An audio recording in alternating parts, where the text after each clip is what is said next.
Thanks for joining us for another episode of Boom and Bust. I'm your host, Tony Clement. I'm here at the News Forum where all voices matter. The election is mere days away, and Boom and Bust wants to help you if you haven't decided fully. Every week, our panel has been at your service, and this week, former Finance Minister Joe Oliver returns, as does Gary Marr, former Alberta Cabinet Minister and now head of the Canada West Foundation. Joining us today as well is the Honourable Gerry Ritz. He's a former Federal Minister of Agriculture and Member of Parliament for Battleford's Lloydminster, Saskatchewan from 1997 to 2017. Welcome to all of you. Good afternoon, all. Gerry, I'm going to start with you. You're the new guy on the block here, and obviously we're into the final week of this some way strange campaign.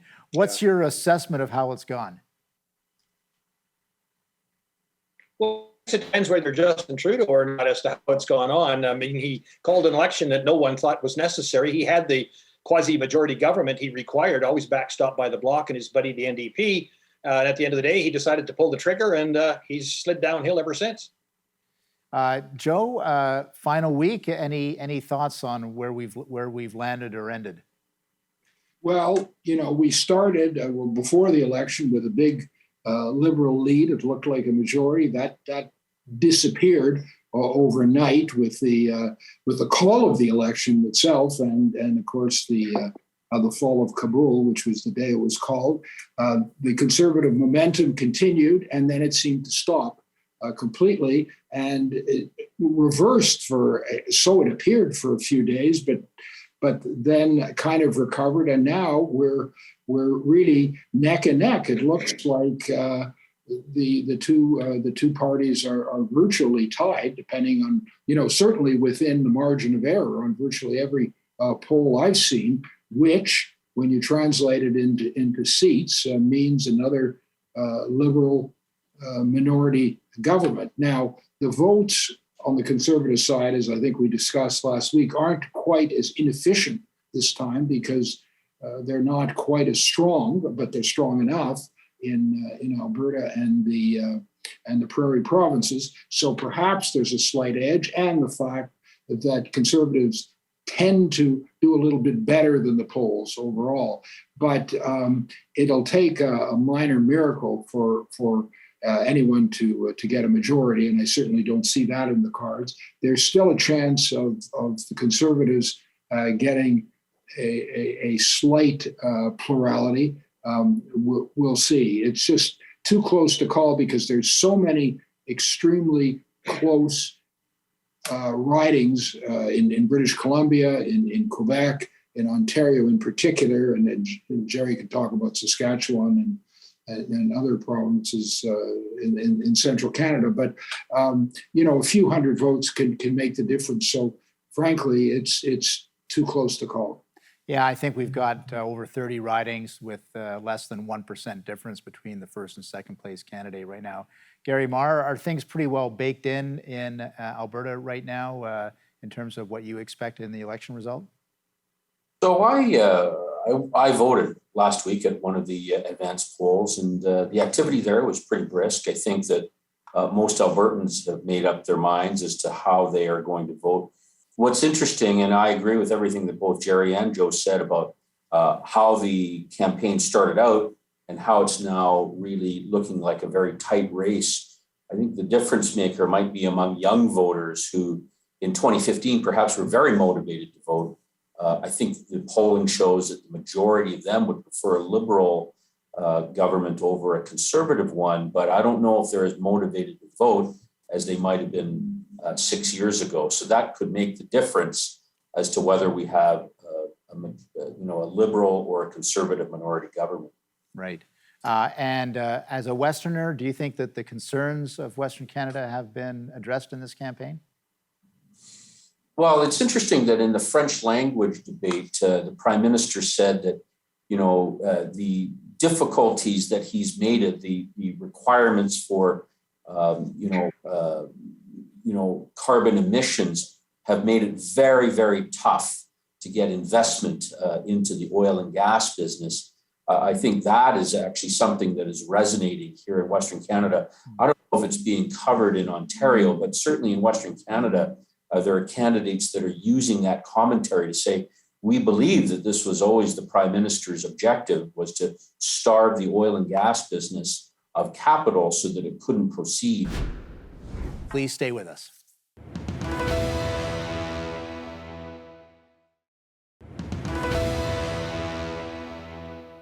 Welcome back to Boom and Bust. I'm your host, Tony Clement, here with our now weekly election panel. We've got the Honourable Joe Oliver, of course, former Minister of Finance, Gary Marr, former Alberta Cabinet Minister, now head of the Canada West Foundation, and the Honourable Gerry Ritz joins us this week, former Federal Minister of Agriculture from Saskatchewan. Gerry, only to be fair, since I asked Gary the question before the break, but you're a Westerner as well, do you think that the concerns of the West have been properly aired and discussed in this election campaign?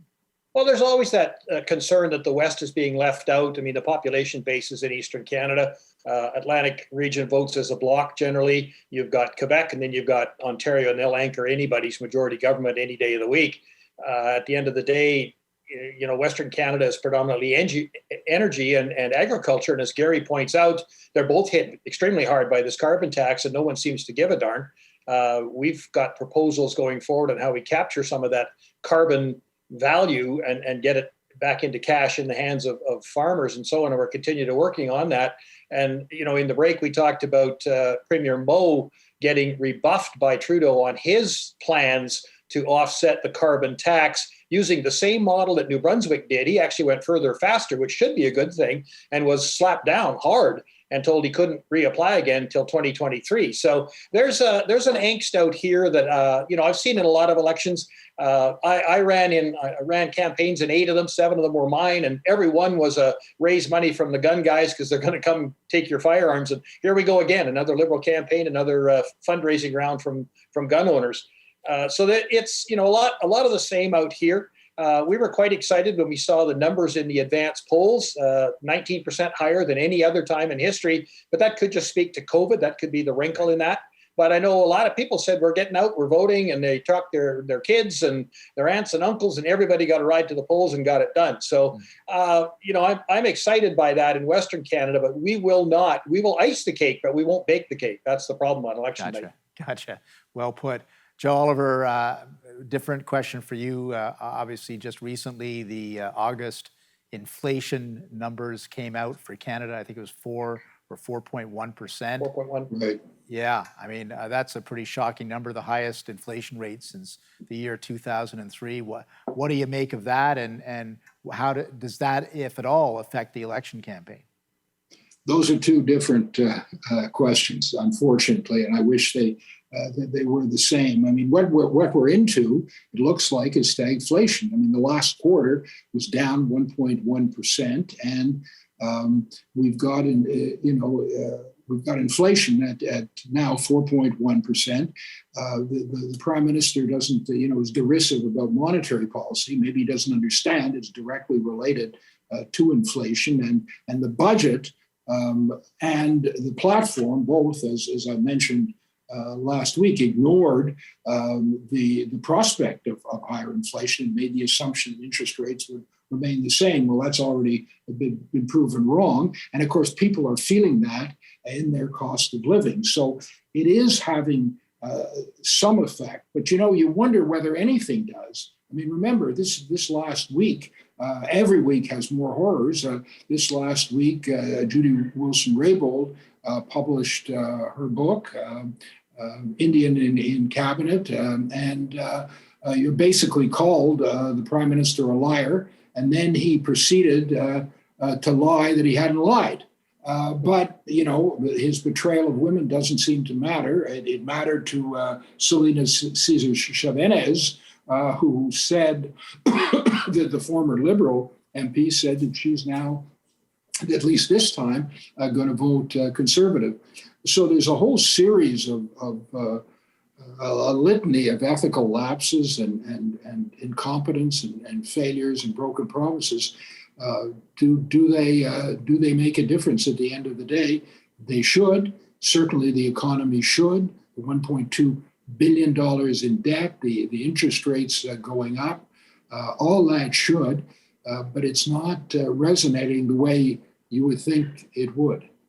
Yeah, no, I think that's one of the big issues. We have a prime minister who called an election without an issue, and really, it's either been about for the first couple of weeks the fact that he called an election without an issue, and then all these other issues that the prime minister tried to advance, like gun control or abortion rights or the anti-vax protests, and no overarching theme. We will come back to this, though. I'm going to take a little break for our sponsors right now because I don't want to interrupt the flow of our conversation, but we'll be right back with our guests, so please stay with us. We'll continue with our program.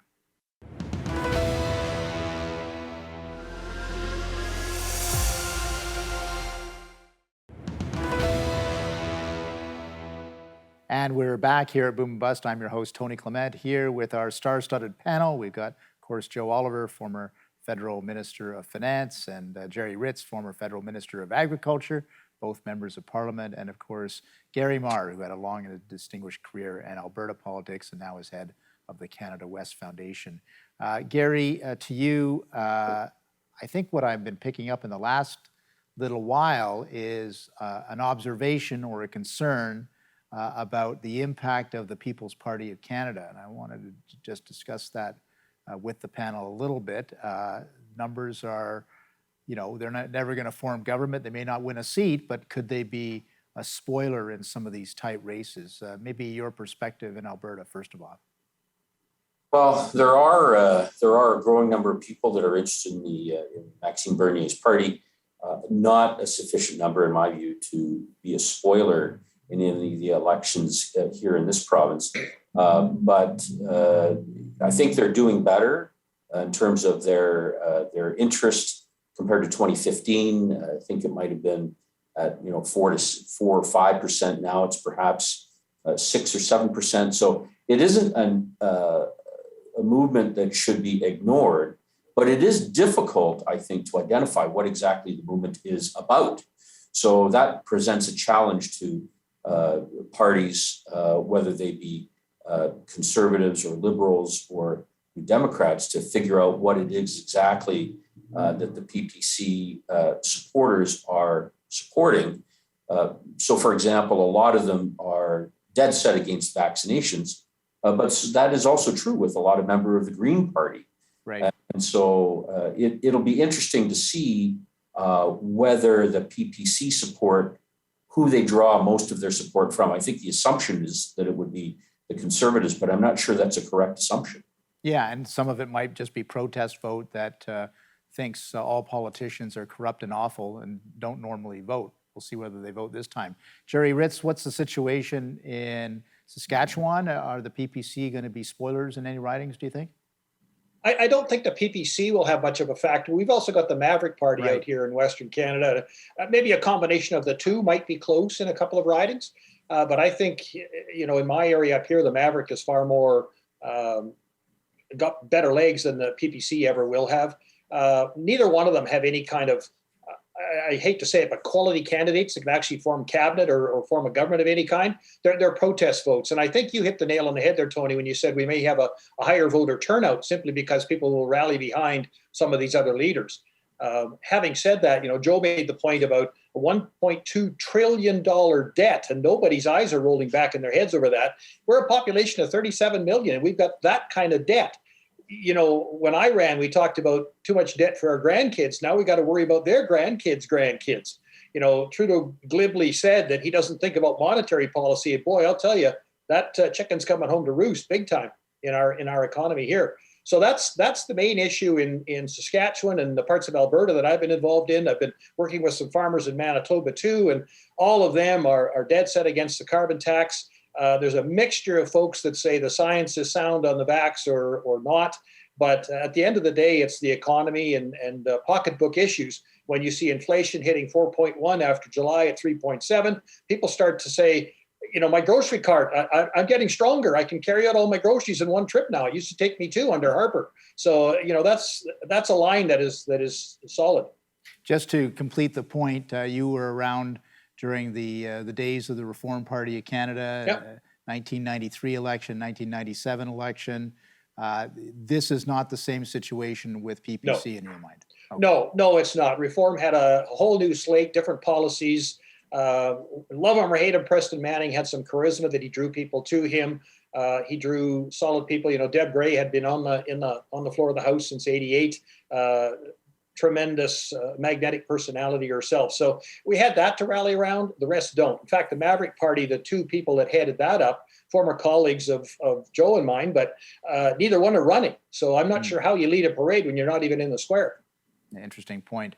Joe Oliver, I'm going to have to split your remarks because we're almost out of time for the third segment, but I want you to get into this because this has been a divisive campaign. Obviously, society's divisions have been laid bare and there's been ugly incidents. I would say, maybe you want to agree or disagree, that the Prime Minister's been part of the division, not separate from it. And maybe we'll take this up after the break. But think about this. If Justin Trudeau is returned or if Aaron O'Toole is elected, they're going to have a divided society, much more so than before this election. So what should the Prime Minister do in that situation? We'll get the answer, a little bit of a teaser for our audience. We'll get the answer to that question after the break.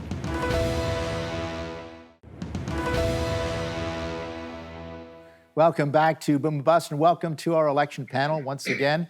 Joe Oliver, I kind of set the table a little bit talking about the divisive campaign. I think part of it was actually fomented by Prime Minister Trudeau as an election wedge. But talk a little bit about that and the ugly incidents and the nastiness and what's going to happen after the election, because there's still a country to be run here. Joe, what's your thought on this?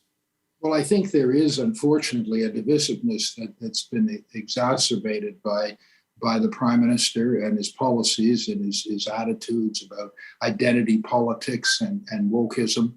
There's regional differences which have been exacerbated by his clear stated desire to transition out the oil and gas business, which is to say, destroy it. I mean, he wants to see it eliminated. He seems to be pitting different groups against others, and he gets very angry at people who haven't been vaccinated yet. When we all wish everyone had been, but you don't encourage them by insulting them. So we have an issue here, and it's sort of ironic because this is a Prime Minister who talks about so many different groups, but it's often in an exclusionary way. The way he treats women and the way he talks about women is just such a stark difference. And that's just one aspect of it. His economic policies and sort of the intimation he's going to be taxing the rich without any real focus on growth. I mean, the way you eliminate poverty, the way you create more prosperity is through growth, and the way you reduce divisiveness in the country is by making everybody do better. Sure. So I think the next Prime Minister has a big job ahead of him. Gary Marr, you've in many ways built a political career during your political career of uniting people. Somewhat divisive campaign. What are your thoughts coming into the final few days? Well, I think we're unfortunately going to see over the next few days even more divisiveness being leveled as the leaders take even stronger attacks on each other personally. And I'd have to agree with Joe that it's going to make governing the country more challenging who becomes Prime Minister of Canada. One hopes that we would think first about being Canadians and think second about our regional differences and ask ourselves, what's in the best interest of Canada? What's in it for us, as opposed to what's in it for me as a person who lives in the Lower Mainland or in the city of Montreal or in the 905 region. And I think there's lots of things that we have in common. One of the things that we always focus on at Canada West Foundation is that together we are better. There is strength in diversity, but only if it's harnessed to go in the same direction. And there's diversity of people in this country. There's diversity of natural resources in this country. And when we look, for example, at the energy issue, it shouldn't be a bimodal choice of, leave it in the ground or develop it. It's all of the above. As an example, hydrogen fuel cells are not the perfect solution for everything, but for some applications, it's the very best thing. Internal combustion engines are not the right thing for everything, but for certain applications, they're the very best thing. Geothermal energy, small modular nuclear. All of these things speak to the diversity of the natural resources. We can say the same thing about our and the diversity of products that we produce in Canada that are demanded by the world. We should be focused on how Canada can act collectively for the benefit of all of us rather than people that reside within a certain industry or within a certain region of the country. Can I just interrupt and say what we need? You've got 10 seconds, Joe. Yes. Is diversity of ideas, and we should celebrate and protect diversity of ideas. And you never hear that from the Prime Minister. And that's frankly appalling and ultimately dangerous. Well, we began the program talking about an election that didn't have an issue. The issue is trying to repolish Trudeau's brand. So it's been about personalities, not about policy. And I think he'll go down in history as a joker, a groper, and a midnight toker. You got that in, Gerry. Well done. We're going to have to invite you back because we've run out of time, and I'd love to get some more views from you. But thanks for our panel this week as well. Very important just to have this done before Election Day. So best wishes to everybody.